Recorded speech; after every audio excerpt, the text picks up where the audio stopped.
আসসালামু আলাইকুম সারাস kitchen channel থেকে আপনাদের সবাইকে স্বাগতম। আশা করি সবাই ভালো আছেন। আসলে অনেকদিন ব্যস্ত থাকার কারণে কোনো ভিডিও ছাড়তে পারি নাই, তো আজকে আপনাদেরকে তৈরি করে দেখাবো ডিম চপ। আশা করি ভিডিওটি আপনাদের ভালো লাগবে, শেষ পর্যন্ত দেখার অনুরোধ রইল।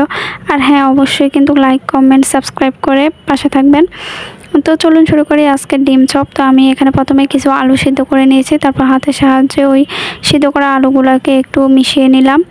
তারপর আমি এখানে কড়াইতে একটু তেল দিয়ে দিলাম পেঁয়াজ কুচি আর শুকনো মরিচ গুঁড়ো দিয়ে, তাতে দিয়ে দিলাম আমি জিরে গুঁড়ো আর ধনিয়া গুঁড়ো দিয়ে আলুগুলো দিয়ে ভালোভাবে এগুলোর সাথে মিশিয়ে নিব।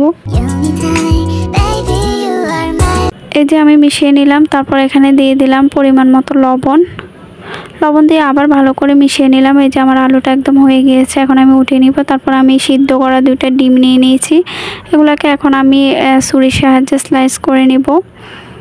তারপর এখানে আমি 2টা ডিম নিয়ে নিলাম, এই ডিম দুটাকে আমি এখন ফেটে নিব।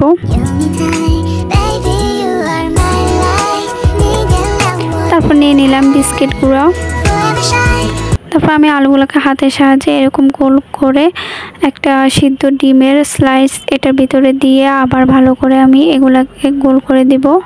এই যে আমার আলুগুলাকে একদম এভাবে শেপ করা নেওয়া হয়ে গেছে, এখন আমি তেলে ভেজে নিব। তার আগে আমি এগুলাকে ডিমে ছুবিয়ে তারপরে বিস্কিটের গুঁড়ার মধ্যে ভালোভাবে মিশিয়ে নিব।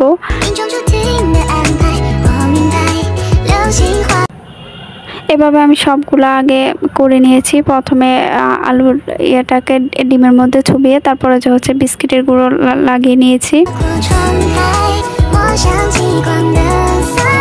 এখন আমি এগুলাকে তেলে ভেজে নিব। আমি এখানে কড়াইতে তেল দিয়ে দিলাম। এখন সবগুলো আমি একে একে গরম তেলের মধ্যে দিয়ে দিব, দিয়ে আমি এগুলাকে ভেজে নিব।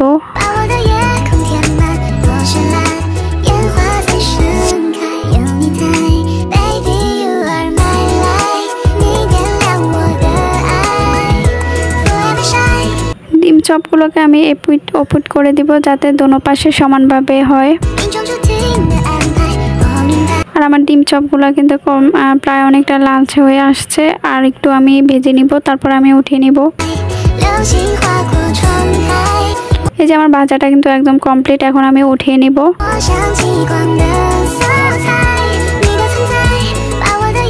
এই যে আমার ডিম চপটা কিন্তু একদম রেডি। এটা কিন্তু খেতে কিন্তু খুবই ভালো হয়েছে, দেখতে অনেকটা সুন্দর হয়েছে। আর আপনারা বাসায় অবশ্যই ট্রাই করবেন। আর আমার ভিডিওটা কেমন হয়েছে অবশ্যই জানাবেন। আল্লাহ হাফেজ।